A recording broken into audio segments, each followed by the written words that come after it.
Et voilà, on est live. Bon, On parfait. va attendre que quelques personnes se connectent. Moi, je vais aller sur ta page. Directement. On a-tu accès à ta page pour le partager? Tu peux-tu le partager? Désolé, on est en train d'essayer de tout faire ça, tout en même temps.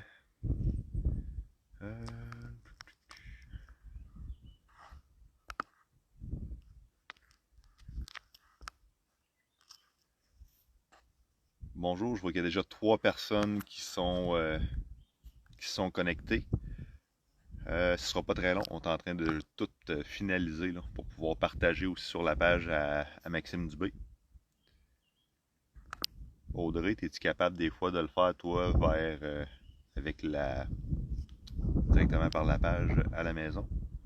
De partager ça, le live?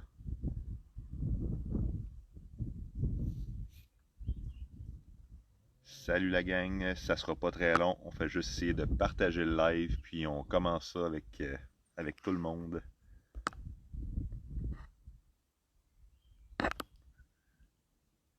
Ouais, le temps.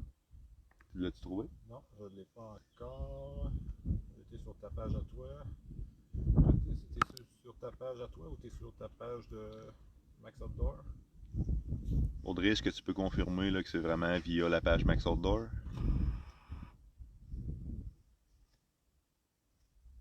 Puis est-ce que tu as été capable de le partager?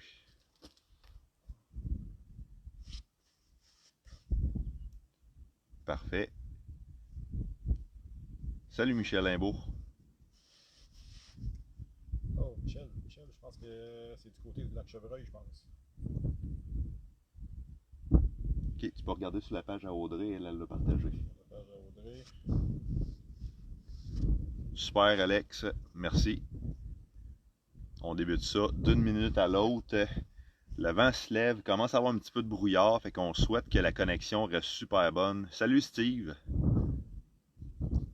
Ouais, c'est exactement ce que Maxime disait à Michel. Il dit: Oh, Michel Limbaud, c'est Grand Laclon, ça. Pas Grand Laclon, mais Chevreuil, si je ne me trompe pas. Ah, il parle de chevreuil. Michel, il parle Grand Laclon, Ah, lui. ok. Ça peut, Salut Patrick! On se voit bientôt au lac Fayon. bon, Ouais, c'est ma grosse face qui est en gros plan présentement. Salut Jean-Philippe. Salut Stéphane. moi, j'ai partagé sur ma page. C'est sûr que nous autres, on a peut-être des fois un petit délai. On est vraiment avec le réseau cellulaire possiblement de la base Côte-Nord. C'est sûr que c'est une première. C'est une première de faire un live directement sur le terrain. On essaie de faire pour que tout le monde puisse avoir accès. J'essaie de voir s'il y en a ceux qui me connaissent, s'il y en a qui peuvent me confirmer qui voient le lien sur ma page à moi. J'essaie comme je vous dis, on a des fois un petit délai là. On va juste être sûr que toute l'information soit transmise pour que tout de l'autre côté, le monde puisse se connecter. Je pense que je l'avais.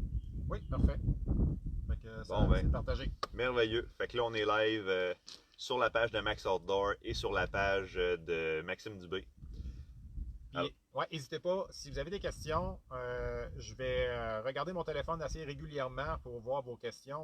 C'est sûr qu'on va commencer un peu, là, Maxime et moi, là, à propos de certaines choses qu'on veut vous partager depuis nos 2 premières journées là, sur le terrain.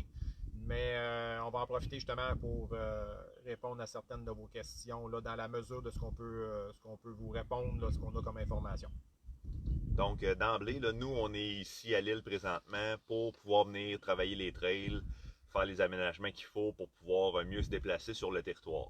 Donc, dans les prochaines journées, là, présentement, on est dans les secteurs de l'Est. On va se déplacer. On va aller faire aussi le secteur de Jupiter 30. Par la suite, moi, je vais quitter et Maxime va avoir la chance de continuer là, dans d'autres secteurs. Présentement, ce qu'on a pu constater au niveau des différentes personnes qu'on a croisées ici à l'île, ils nous mentionnent tous qu'ils voient beaucoup plus de chevreuils qu'à l'habitude.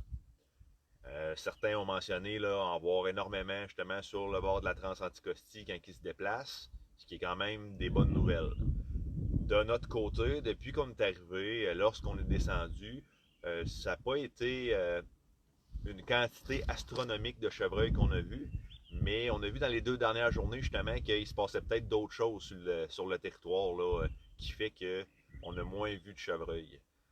On le subit au même titre que les chevreuils, justement. Je vais laisser Maxime discuter de cette partie-là. Ben, chose qu'on a faite, c'est sûr on a quand même des belles journées. On est arrivé le 30, donc on a été sur le terrain hier puis aujourd'hui. Honnêtement, de mémoire, c'est possiblement la journée la plus éprouvante que j'ai connue depuis que je suis ici à l'île. Éprouvante dans le fait que les mouches, on n'a pas tant de moustiques et de mouches noires, mais on est vraiment envahi par les mouches à chevreuil et les thons à cheval. L'année passée, j'étais un petit peu plus tard, pas tout à fait une semaine plus tard que cette année. Il y avait énormément du thon à cheval et mettons, la mouche à chevreuil en quantité beaucoup plus moins importante là, que cette année. Mais vraiment, aujourd'hui, là, on s'est fait là, achaler, là, mais littéralement, là, on s'est fait dévorer par les mouches. Là, c'était quasiment une piqûre aux 15 secondes. C'était hallucinant. J'ai jamais vécu ça de ma vie. Mais Maxime puis moi, on en jasait là, quand on est en fin de journée. Puis si nous, on le subit, les chevreuils le subissent aussi. Puis ce qui est spécial un peu, c'est que depuis notre arrivée, tous les gestionnaires qu'on a rencontrés, tout le monde dans différents secteurs nous disait il n'y a pas de mouche, il n'y a pas de mouche cette année. Mais la réalité, je pense qu'elle peut être différente selon les secteurs. Donc, si nous, on a subi dans les 2 dernières journées, on pourrait dire une agression par les mouches, bien, imaginez ce que les chevreuils subissent. Et on a pu faire certaines observations sur le terrain aujourd'hui parce que effectivement, la journée d'aujourd'hui ressemblait pas mal à ce qu'on a vu hier. Donc, pas beaucoup de chevreuils, mais pour une certaine circonstance, on a commencé à avoir on a tombé sur une gang de bocs qui étaient couchés à des endroits là, plus spécifiques, dans des îlots de bois qui étaient vraiment denses. Fait que Maxime puis moi, on est venu à la conclusion que c'était les chevreuils subissent aussi l'espèce d'agression par les mouches, donc bougent beaucoup moins pendant le jour, pendant que les mouches à chevreuil et les thons à cheval sont actifs. Et on avait comme un peu l'impression qu'il n'y avait pas de chevreuil sur le terrain, mais je crois sincèrement que ce facteur-là joue énormément sur l'activité des chevreuils, qui doit être beaucoup plus tard dans la journée. Parce qu'en fin de journée, quand on est revenu, je pense que tu as eu la même remarque que moi. On a vu du chevreuil là, vers 4h15, 4h30, ça commençait à bouger beaucoup plus. Les mouches étaient moins agressives. Fait qu'on voyait du chevreuil sur le chemin. Fait qu'on est arrivé avec cette espèce de conclusion-là que les mouches avaient vraiment un effet persuasif là, sur les déplacements des chevreuils. Là. Effectivement. Tu sais, dans le fond, quand on est arrivé tantôt, on est arrivé à une rivière, un ruisseau qu'on devait traverser. On devait construire un pont pour pouvoir se permettre de passer avec le VTT. Puis c'est en cherchant des morceaux de bois qui étaient déjà là préalablement qu'on s'est aperçu que ces chevreuils-là étaient couchés, puis vraiment se levaient seulement à la dernière seconde. On s'est approché à... Ben Maxime, il y a un chevreuil qui a décollé de lui à quoi? Ah, d'après moi, il était à peu près peut-être 40-50 pieds. Il était couché, c'était un beau boc, un 3 ans et demi, il était couché à côté de moi. Puis il décollait pas pantoute, là. Il s'est levé vraiment à la dernière seconde. Il voulait pas se lever. À cet endroit-là exact, on a levé 3 bocs différents. Puis les 3, c'était le même pattern. Les 3 étaient couchés, ils étaient installés pour pas se faire déranger par les mouches. Puis un peu plus tard aussi, ce qu'on a observé, on est arrivé en bordure d'un lac. puis une femelle directement dans le lac. Puis elle avait vraiment de l'air là, de sauver carrément des mouches. Là. On la voyait très active dans l'eau. Là. Moi, c'est une première observation que je vois un chevreuil agir de la sorte dans l'eau. J'en ai vu plusieurs se déplacer, manger un peu, mais vraiment là, être actif comme ça dans l'eau, c'était une première de mon côté. Puis, on est arrivé sur. Hier, c'était plus tranquille. Là. On a vu quelques spikes, peut-être quelques 2 ans et demi. J'ai peut-être cru voir un buck quand même intéressant, mais les observations étaient assez réduites. Puis aujourd'hui, on est arrivé sur 2 groupes de bucks. Je pense qu'on a dû en voir peut-être quoi, un 8-9, les deux ensemble. Ouais. Majoritairement du 2 ans et demi, du 3 ans et demi aussi, avec, on a pu voir justement que la croissance des bois semble normale là, pour ce temps-ci de l'année. On n'a pas vu de.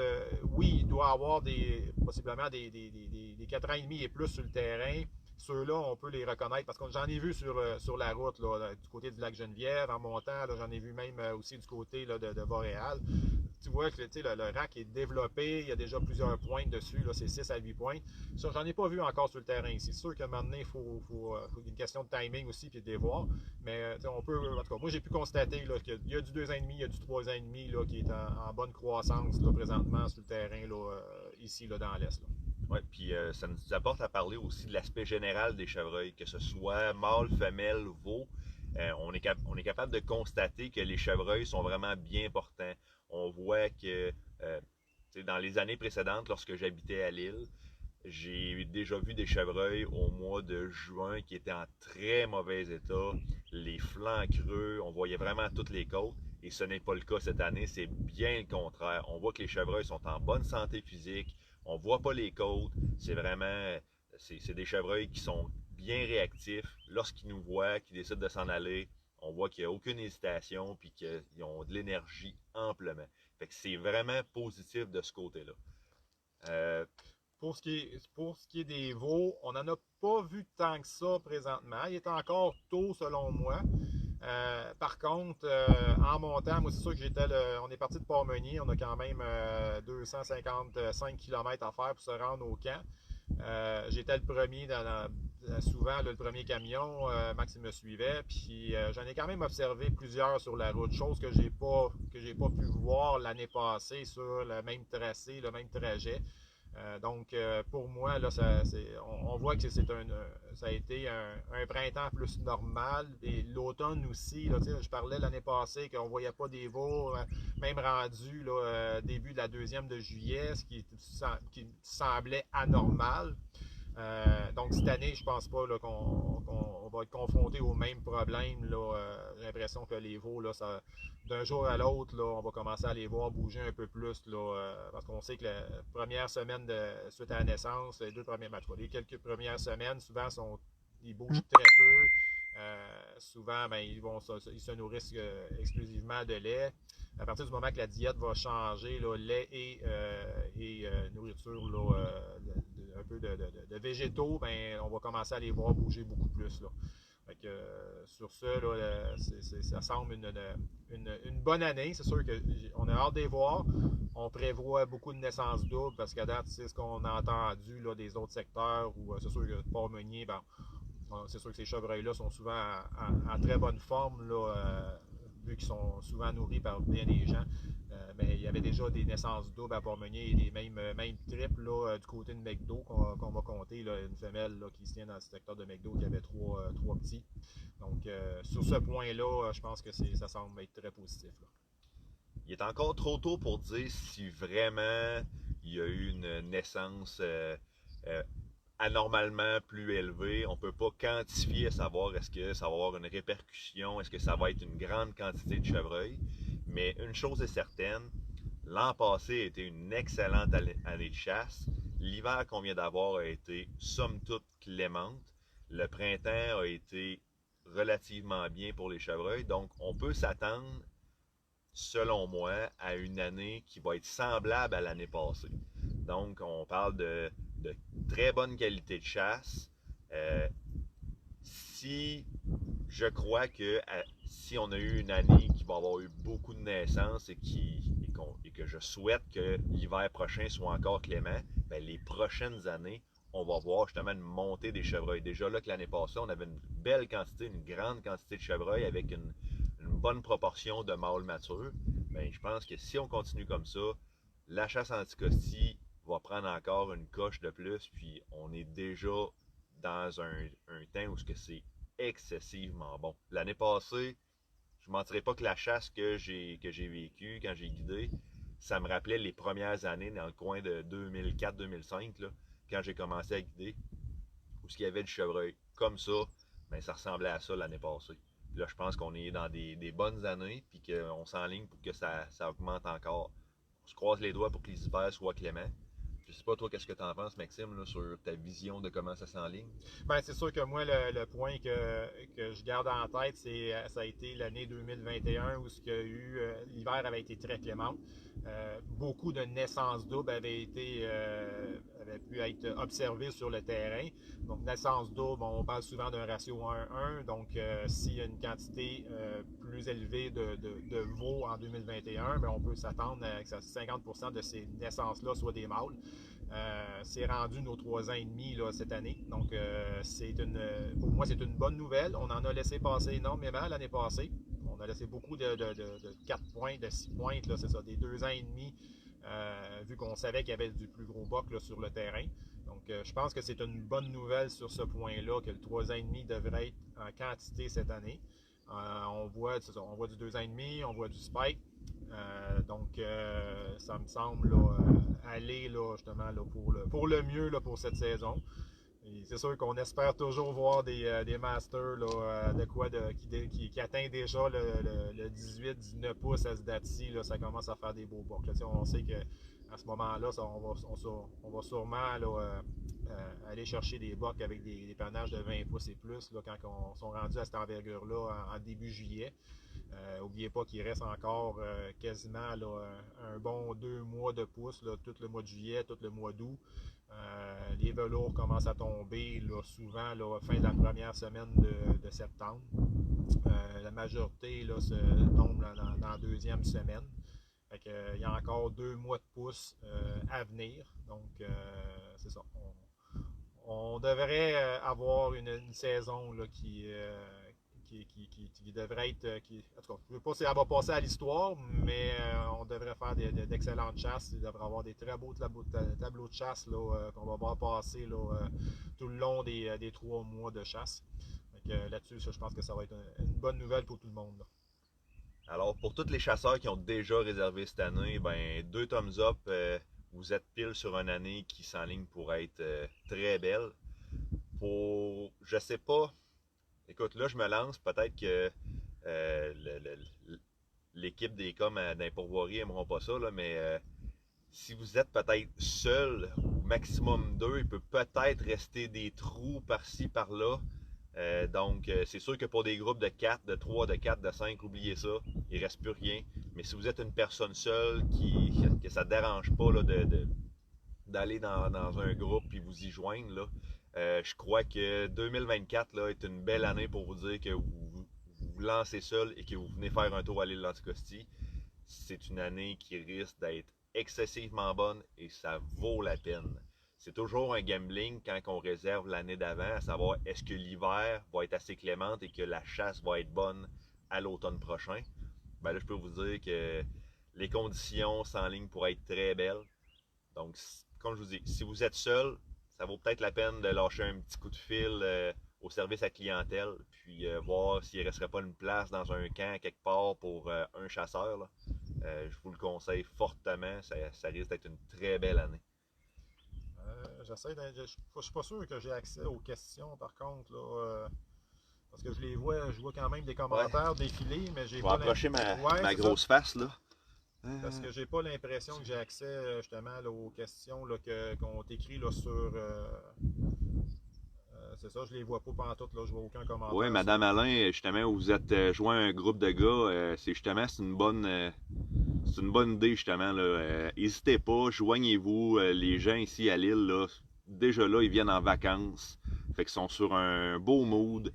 Ça vaut la peine de se joindre avec un autre groupe. De toute façon, quand vous allez être à la chasse, vous allez être seul dans le bois ou avec votre guide. Fait que même si vous ne connaissez pas les autres gens du groupe, là, ça ne change pas. Merci Audrey, elle dit qu'il n'y a pas encore de questions. C'est merveilleux. Donc, pour ce qui est des prochaines journées, on continue à faire des trails dans les secteurs de l'Est.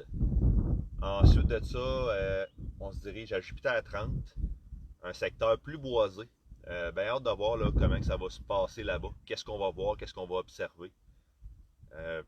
Suite à ce qu'on va voir là-bas, on va refaire un autre vidéo. Évidemment, ben, ce qu'on pense, c'est qu'à Jupiter 30, on n'aura probablement pas accès à Internet. Là, ici, on a la chance que, étant sur le bord de la mer, on capte les tours là, de la Basse-Côte-Nord. Mais à Jupiter 30, probablement qu'on n'aura pas cette chance-là. Donc, ce qu'on va faire, c'est qu'à ce moment-là, lorsqu'on aura fait quelques jours de terrain, on fera une vidéo, un peu le même principe qu'on fait là, mais qui va vous mettre au fait de ce qu'on trouve, de ce qu'on voit, pour donner un pouls dans d'autres secteurs. Les secteurs de l'Est, c'est des secteurs différents, c'est des grandes plaines, c'est un autre type de végétation. Lorsqu'on va se présenter dans le coin de Jupiter 30, on va avoir des forêts matures. Donc, on va être capable de mieux vous informer pour vous dire qu'est-ce qui s'en vient. Mais somme toute, je crois que ça va être vraiment généralisé, là, que ça risque d'être très bien comme année. Oui, c'est ce qu'on a entendu des gens qui ont été sur le terrain. On a eu la chance de croiser là, Éric Collin là, à l'aéroport. Éric il en a quand même parlé aussi sur certains groupes. Il a donné quand même son compte rendu. Il a fait beaucoup de différents secteurs. Ça a été, là, je pense, le même constat, là, tout bord, tout côté pour lui, là, au niveau de ce qu'il voyait là, comme population, puis comme segment, puis au niveau des mâles aussi, la qualité de mâles qu'il retrouvait, qu'il croisait. Donc, c'est sûr qu'on s'attendait à ce type de conclusion-là. C'est sûr que c'est toujours le fun d'avoir la confirmation sur le terrain. Oui, ici, c'est le secteur dans l'Est. Là, je pense que vous le savez, c'est le secteur où que je guide là, depuis 2 ans. C'est un secteur que j'affectionne énormément, qui est des grandes plaines, mais c'est peut-être pas nécessairement la réalité de tout le monde. Puis j'avais fait la demande justement pour aller dans des secteurs plus au centre, donc Jupiter 30 pour aller nettoyer ça, prendre un peu plus aussi pouls du terrain. Même si j'avais déjà reparti un peu ce secteur-là, je voulais aller un petit peu plus profondément puis de voir un peu les trails, confirmer certaines choses que je pouvais voir sur les cartes. Ça se peut que j'aille le temps aussi d'en faire un autre là, dans les environs. Fort probablement là, étant Chicoine. Puis, on va vous revenir avec ça. Ça va être fort probablement enregistré, là, comme Maxime le disait, puis on va le diffuser là, par après, là, peut-être sûrement au retour de Maxime là, dans la civilisation, à l'extérieur des mouches. Question de même, Max, toi qui es habitué de l'est de l'île, tu as guidé quand même à Belle plusieurs années, tu étais à Lac-Renard l'année passée. Je pense qu'il y a eu quand même un clash, malgré le fait que tu es dans l'Est, mais de voir un terrain comme qu'on a ici à Renard-Ruisseau. Effectivement. Écoute, ça fait quand même, j'ai commencé en 2004 à peu près là, à guider à l'île d'Anticosti. J'ai commencé à Rivière-Belle, puis j'entendais parler les grandes plaines de l'Est, les grandes plaines de l'Est. Puis effectivement, à Rivière-Belle, là, il y a des grandes plaines. Puis après ça, j'ai été à Lac-Renard pour pour guider là-bas l'année passée. Puis là aussi, il y a des grandes plaines. Puis là, je suis arrivé ici dans le secteur Renard-Ruisseau. J'ai jamais vu des grandes plaines de même. C'est hallucinant. Dans le fond, je vais vous donner la même description que j'ai donnée à Maxime. Dans le fond, Ruisseau Renard, c'est simple. Il y a le chemin, il y a une petite couette de bois, puis il y a une plaine. Si tu vas à l'est, tu arrives à Terre-Neuve, puis si tu vas à l'ouest, tu arrives à Gaspé. Et c'est grand comme ça. C'est incroyable. La plaine fait... C'est sûr qu'elle est subdivisée, là, mais on part d'un côté puis on s'en va complètement à l'autre bout du territoire par cette même plaine-là en se promenant dedans. C'est vraiment un énorme changement. Même si à Rivière-Belle, j'avais beaucoup de plaines, des grandes plaines, moi là-bas, je cherchais beaucoup de petites plaines cachées où j'étais capable d'aller chercher tirer mon épingle du jeu et aller chercher des mâles matures dans ces secteurs-là. Mais je vous dirais là, que ici, à Renard-Ruisseau, je suis un peu déboussolé. la chasse, même si on est à l'île d'Anticosti, quelqu'un qui chasse dans l'ouest, dans le coin de Pourvoirie-du-Lac-Geneviève, par exemple, va avoir des bûchers, va avoir des anciens exclos, va avoir différents types de végétation, ce qu'il n'y a pas ici. Moi, j'ai eu la chance de faire justement les secteurs de l'ouest lorsque j'ai habité à Port-Meunier, puis j'ai fait les secteurs de l'est à Rivière-Belle. Mais je ne croyais pas voir quelque chose du genre. Ici, là, le Renard-Ruisseau, c'est des plaines incroyablement grandes. Puis j'ai hâte de voir, écoutez, il y a des chances que je vienne guider là, dans le secteur, dans ce coin-ci cet automne. J'ai hâte de voir là, si je vais être à Renard-Ruisseau. Mais ça va être un beau défi. Je suis persuadé que je vais tirer quand même mon épingle du jeu, mais je vais devoir m'adapter. Puis c'est le message en même temps que je veux vous lancer. Si vous êtes un chasseur qui aime l'île d'Anticosti, vous avez été tout le temps au même endroit, ça vaut peut-être la peine de vous promener un peu, voir les différents secteurs et voir les différents types de chasse que vous allez pouvoir faire. C'est complètement différent. Puis un mot que tu viens de. Ouais, je pense que la caméra est un petit peu en angle, mais un mot que tu t'as prononcé, Max, c'est justement de s'adapter selon le secteur, une espèce d'adaptation. Oui, on le parle pour le chasseur, que ce soit le guide, mais en même temps, l'introduction qu'on a faite au live, c'était un peu ça aussi, c'est que on vit une réalité présentement avec les mouches, probablement qui n'est pas la même réalité dans l'Ouest, parce que, comme je vous ai dit, on nous a dit à plusieurs reprises du personnel qui était à Port-Meunier, puis après ça, du côté de McDo, quand on a fait un arrêt, il n'y a pas de mouche, il n'y a pas de mouche sur le terrain, mais ici dans l'Est, c'est tout autre chose. Donc, le comportement du chevreuil versus cette espèce de problématique-là qu'on vit ici dans l'Est doit être complètement différente que ce que les chevreuils vivent dans l'Ouest. Donc, chaque terrain amène des problématiques ou des circonstances qui sont différentes. Donc, le chevreuil va s'adapter en conséquence avec ces facteurs-là. On doit faire pareil aussi à ce moment-là. C'est de rester alerte, c'est de rester tout le temps, de se poser des questions par rapport c'est sûr que souvent, ça va être des hypothèses qu'on va émettre, mais il faut essayer de comprendre comment le chevreuil réagit. Là, oui, on parle de période estivale où il n'y a aucune chasse, mais quand arrive la période automnale, où mettons comme au mois de septembre, ben moi, je vis une réalité ici. Ça se peut qu'il y ait certains cas que le chevreuil va s'adapter à des cas spécifiques qui vont se dérouler, qui se déroulent dans l'Ouest que moi, je n'ai pas. Donc, restez alerte sur une analyse, sur des cas particuliers qui peut amener un comportement qui va être différent. Puis souvent, ça peut être basé sur la nourriture. C'est sûr qu'on va parler d'un chevreuil qui est au centre de l'île, n'aura pas le même comportement d'un chevreuil qui a accès à la mer. Donc, c'est ça, c'est de rester alerte en tout temps afin de vous développer des trucs et développer des techniques justement au niveau de la chasse là, selon le secteur que vous êtes. Là. Effectivement, pour ceux qui sont venus avec moi, ben plutôt que j'ai été rencontré pour faire des prospections, entre autres pour l'orignal, à plusieurs reprises, je leur dis de toujours se poser la question « Pourquoi? » Lorsqu'on trouve un signe, lorsqu'on trouve quelque chose en particulier, pourquoi c'est là? Il y a une raison qui fait qu'il y a une trail qui passe à cet endroit-là. Il y a une raison pourquoi il y a un site de route à cet endroit-là. C'est la même chose ici à l'île d'Anticosti. S'il y a des couloirs de déplacement, il y a des types de nourriture.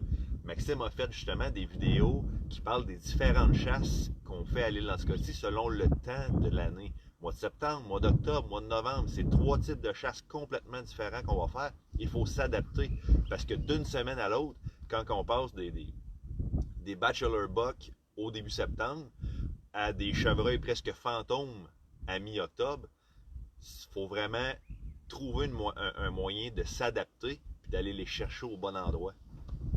Puis, tu sais, on parle des chevreuils du mois d'octobre, on a l'impression qu'il n'y en a pas.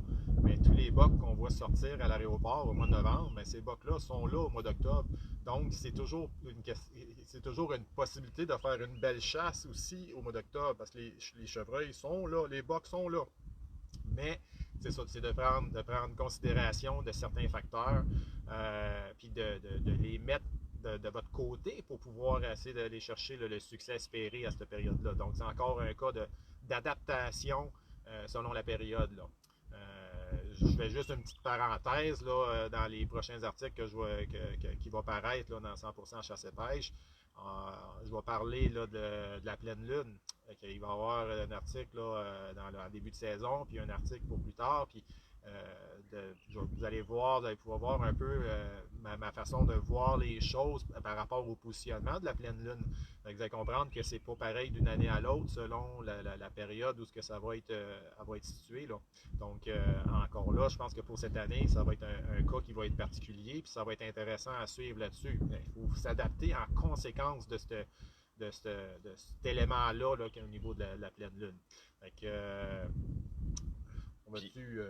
juste une dernière chose parlant de la Lune.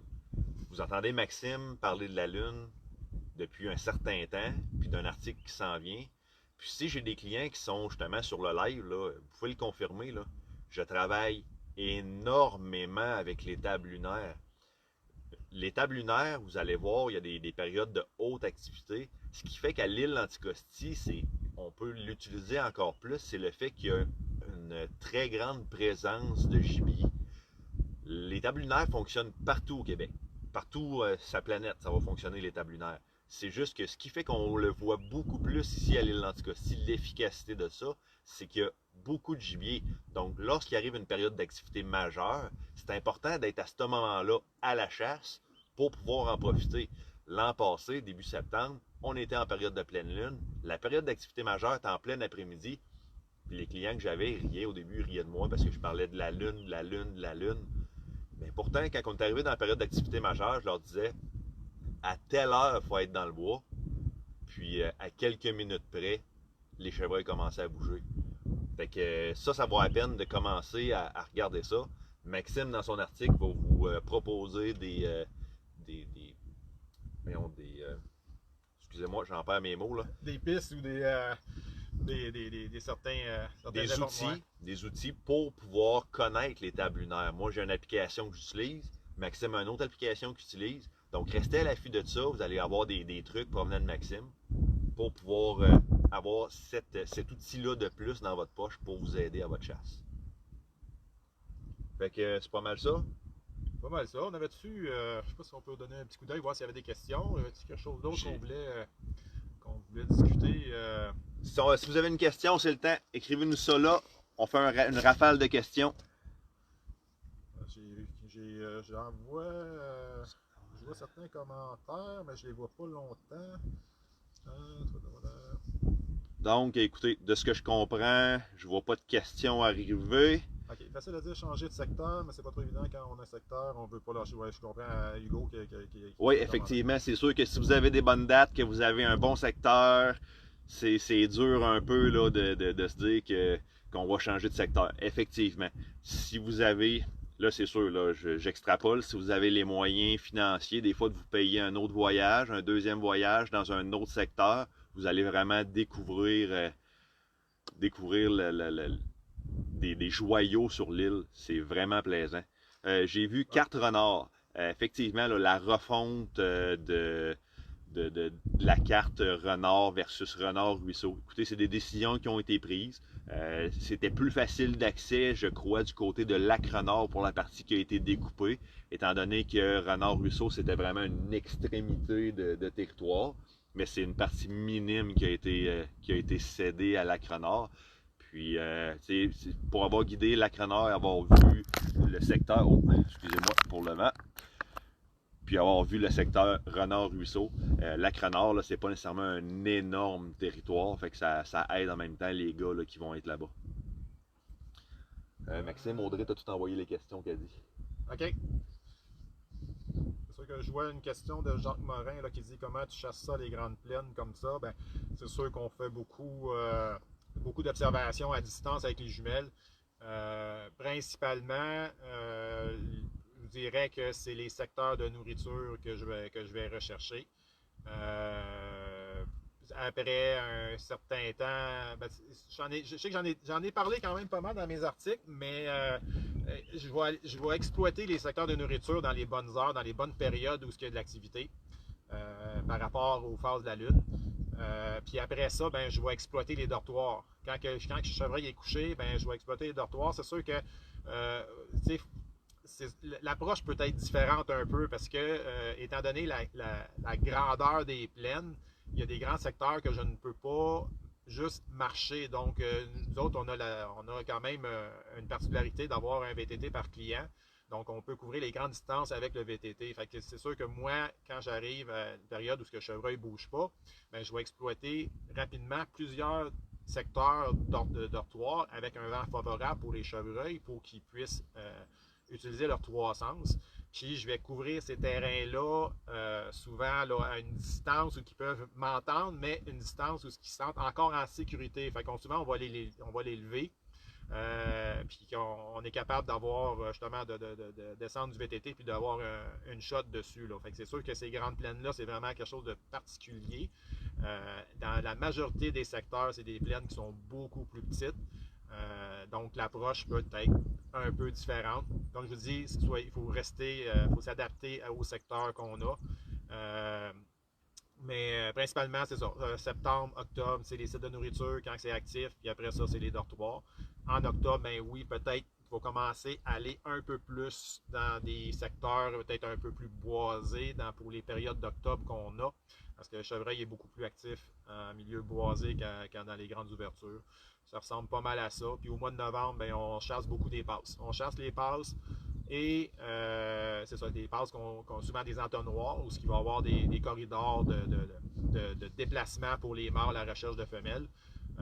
Puis sinon, ben, on chasse aussi les secteurs de nourriture parce qu'on va retrouver les femelles encore qui vont garder un pattern de nourriture, d'alimentation et une période de repos.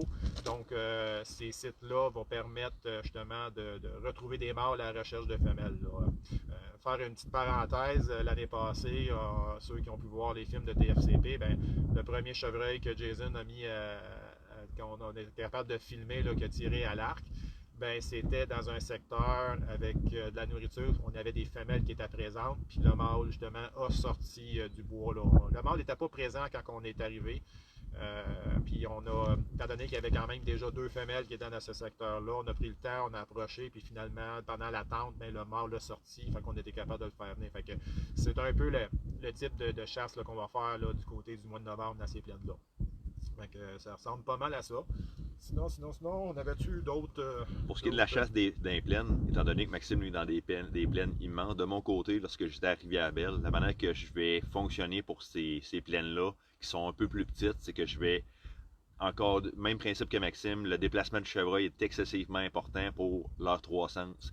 Donc, je vais aller m'installer dans des endroits plus reculés dans certaines plaines, des rétrécissements, où ce que les chevreuils vont avoir une facilité de se déplacer pour aller capter les odeurs des femelles qui sont en chaleur. Étant donné qu'il y avait du bois plus mature, souvent ce qu'ils vont faire, ben, ce qu'ils faisaient là-bas, c'est qu'ils vont venir longer le bord de la plaine pour recevoir ces odeurs-là du bois, pour ensuite aller chercher des femelles. Donc, Maxime parlait justement de couloirs de déplacement. Les couloirs de déplacement que j'avais, moi, c'était surtout les bords de plaine. Donc, facile de voir pour nous et facile d'avoir une shot là, sur les chevreuils. Y avait-tu d'autres questions? J'en ai pas vu d'autres. Bon. Regardez, ça a été c'est une expérience qu'on a lancée sur le fly de même, c'est hier. On s'est dit, regarde, on a du réseau, là, on parlait là, à nos proches là, à partir de certains secteurs là, où on est quand même plus élevé. Là. Comme vous pouvez voir, la mer est juste derrière nous autres. Le chemin est un petit peu plus élevé. On a une bonne réception satellite. Fait que, on s'est dit pourquoi qu'on ne ferait pas un live sur le terrain. Ça a été une première expérience. Je pense que ça n'a jamais été fait. Pourquoi pas? On va craquer un peu les chasseurs là, pour cette année. Parfait. Puis j'en profite pour ceux qui ne connaissent pas la page Max Outdoor, mais vous me voyez la face. C'est une page de moi, ma conjointe et mes enfants, où on partage notre passion. Puis venez vous joindre à notre groupe, venez voir notre page. On a des beaux concours qui vont s'en venir, entre autres une canne à pêche de la compagnie Dr. Dan qui s'en vient. On a d'autres beaux prix qui vont s'en venir avec nos partenaires. Fait que venez faire un tour. Puis sinon, ben, je vais vous laisser avec ce magnifique coucher de soleil. Regardez ça. Donc, Anticosti, c'est non seulement de la chasse, mais c'est aussi des paysages à couper le souffle. Gardez ça en mémoire. Fait que faites attention à vous.